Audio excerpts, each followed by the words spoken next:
अस्सलाम वालेकुम students, class 10 chapter 10 simple harmonic motion. तो हमने सिंपल हार्मोनिक मोशन हमारे पास क्या है, कोई भी जिस्म जब अपने इर्द गिर्द हरकत करता है अपनी अबाउट द मेन पोजीशन यानी अपनी मेन पोजीशंस के इर्द गिर्द हरकत करता है तो उसे हम कहते हैं सिंपल हार्मोनिक मोशन।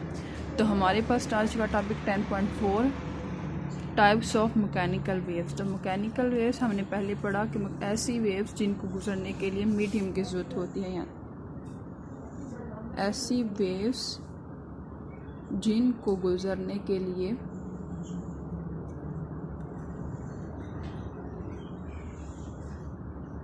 किसी मीडियम की ज़रूरत होती है उसे हम क्या कहते हैं, मैकेनिकल वेव्स कहते हैं।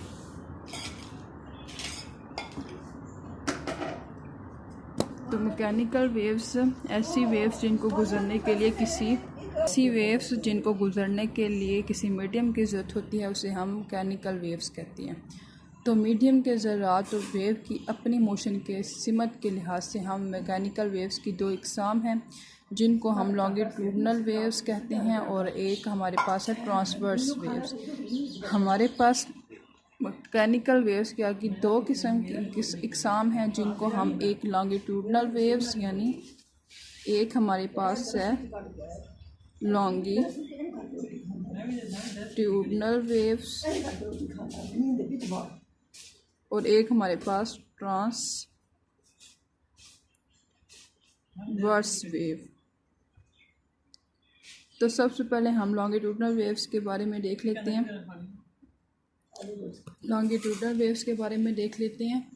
यानी लॉन्गिट्यूडनल वेव्स में क्या होता है, अगर हम वेव को प्रोड्यूस करवाना चाह रहे हैं तो हम लेते हैं कोई सा भी स्प्रिंग ले लेते हैं। ये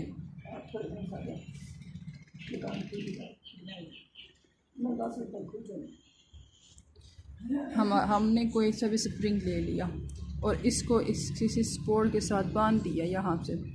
तो हमने क्या किया है, स्प्रिंग के साथ जब हमने इस पर लॉन्गिट्यूडनल वेव्स हमने पैदा कर रहे हैं तो हमारे पास हमने कोई सा भी स्प्रिंग ले लिया। तो इसको क्या किया, यहाँ से हाथ से झटका दिया है, स्प्रिंग को हाथ से झटका दिया। तो जब हमने झटका देना है तो वो जो वेव्स पैदा होंगी वो यहाँ से बिल्कुल टाइट्स होंगी और आगे जाके बिल्कुल ठीक होंगी।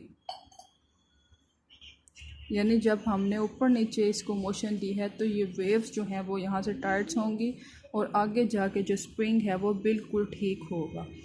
तो हमारे पास जो जब हमने हलल का सिलसिला वेव्स की शक्ल में स्प्रिंग की लंबाई की रूह हरकत करता दिखाई देता है। जब हमने हाथ से इससे को झटका दिया है तो जो हमारे पास हमारा जो हाथ है वो किसी मीडियम में हलल डिस्टर्बेंस है। तो डिस्टर्बेंस का जो सिलसिला है वो वेव्स की शक्ल में स्प्रिंग की लंबाई की रूह हरकत करता दिखाई देता है। तो वेव्स के वो हिस्से जहाँ स्प्रिंग के जो छल्ले हैं, ये स्प्रिंग जो एक दूसरे के बहुत करीब होते हैं, ये हमारे पास जो स्प्रिंग बहुत करीब होता है उसे हम कहते हैं कंप्रेशन। जब हमारे पास हमने हरकत दी है तो ये जो वेव्स है वो थोड़ी सी यहाँ से बिल्कुल ठीक होती है और फिर आगे जाके यहाँ पे बिल्कुल टाइट्स हो जाती है और इसके बाद ये जो स्प्रिंग्स हैं वो बिल्कुल ठीक हो जाता है। तो ये जो हिस्सा हमारे पास, और जबकि हमारे पास वो हिस्से जो स्प्रिंग के छल्ले से एक दूसरे से दूर होते हैं उसे हम कहते हैं रेयरफैक्शन।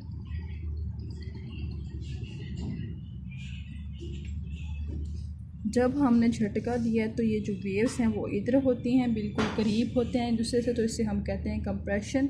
और जब हमारे पास ये थोड़ी सी आगे की तरफ मूव करती हैं वेव्स तो यहाँ पे हो जाती है, वेव्स आ जाती हैं, तो इसे कहते हैं हम रेयरफैक्शन। यानी कंप्रेशन के हिस्से में मीडियम के ज़रात एक दूसरे के करीब और रेयरफैक्शन के हल्के में एक दूसरे से दूर होते हैं। यानी जो कंप्रेशन है उसमें जो मीडियम के ज़रात हैं एक दूसरे के करीब होते हैं और जब रेयरफैक्शन है तो उसमें हमारे पास एक दूसरे के से दूर होते हैं। जो ज़रात हैं मीडियम के वो एक दूसरे से दूर होते हैं। तो दो मुतवातर कंप्रेशन यानी दो मुतवातर और कंप्रेशंस कंप्रेशन के दरमियान के यानी ये इन दरमियान के फासले को हम कहते हैं वेव लेंथ। तो ये कंप्रेशन और रेयरफैक्शंस वेव्स की सिमत में आगे पीछे हरकत करते हैं, तो इससे वेव लॉन्गिट्यूडनल वेव्स की कहलाती है। तो ये हमारे पास जो है वो लॉन्गिट्यूडनल वेव्स कहलाती हैं, यानी हमारे पास हमने एक स्प्रिंग लिया, इसको हाथ से झटका दिया यानी आगे पीछे मूव करवाया, तो ये हमारे पास यहाँ बिल्कुल टाइट सा ये एक दूसरे के बहुत करीब थे, तो इसे हम कहते हैं कंप्रेशन। और जब हमारे पास ये थोड़ा सा मूव आगे की तरफ मूव किया तो हमारे पास ये जो ज़रात हैं एक दूसरे के बहुत दूर थे, तो इसे हम कहते हैं रेयरफैक्शन। तो हमारे पास वो दो मतवातर जो है कंप्रेशंस और रेयरफैक्शंस के फासले को हम कहते हैं वेव लेंथ। तो इस तरह हमारे पास जो ये कंप्रेशंस और रेयरफैक्शंस वेव की सिमत में हम आगे पीछे हरकत देते हैं, और इस तरह के जो वेव है उसे हम कहते हैं लॉन्गिट्यूडनल वेव। तो इसकी तारीफ़ क्या हुई कि ऐसी वेव्स जिसमें मीडियम के ज़रात की वाइब्रेटरी मोशन वेव की मोशन के सिमत मुतवाज़ी होती है, उसे हम कहते हैं लॉन्गिट्यूडनल वेव्स। यानी ऐसी वेव जिसमें मीडियम के ज़रात की वाइब्रेटरी मोशन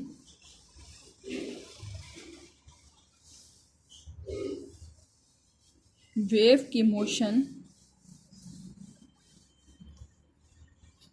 की सिम के मतवाज़ी होती है, उसे हम कहते हैं लॉन्गिट्यूडनल वेव। इसी तरह हम ट्रांसवर्स वेव भी देख लेते हैं। हम ले लेते हैं अब एक स्लिंकी है, तो जो स्लिंकी है वो स्प्रिंग की तरह का ही होता है, लेकिन हमारे पास स्लिंकी में लचक ज़्यादा होती है। ये हमारे पास इस तरह की, अगर अब हम ट्रांसवर्स वेव ले रहे हैं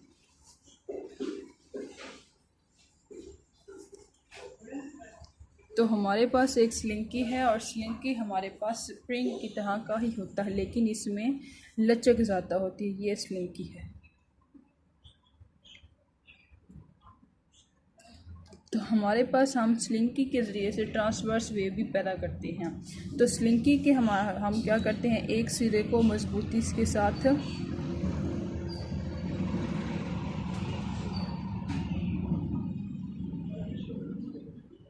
यानी स्लिंकी के एक सिरे को हम मजबूती के साथ किसी स्पोर्ट्स के साथ बांध देते हैं, यानी किसी हम वाफ ब्रश या मेज़ पर रख कर किसी स्पोर्ट के साथ बांध देते हैं, और दूसरे सिरे को हम हाथ से पकड़कर ऊपर नीचे हरकत देते हैं। तो जो स्लिंकी में मुतबादिल क्रस्ट और ट्रफ हैं, ये क्रस्ट और ट्रफ जो हैं वो मुश्तमिल होते हैं, यानी एक वेव पैदा होती है जो बंधे हुए सिरे की तरफ हरकत करती है। जो स्लिंकी में हमारे पास क्रस्ट और ट्रफ पर मुश्तमिल जो एक वेव्स है वो बंधे हुए सिरे की तरफ हरकत करती है। जो क्रस्ट है हमारे पास वो ट्रांसफर वेव के वो हिस्से हैं जहाँ मीडियम के ज़रात मेन पोजीशन से ऊंचे होते हैं, यानी ये मेन पोजीशन है।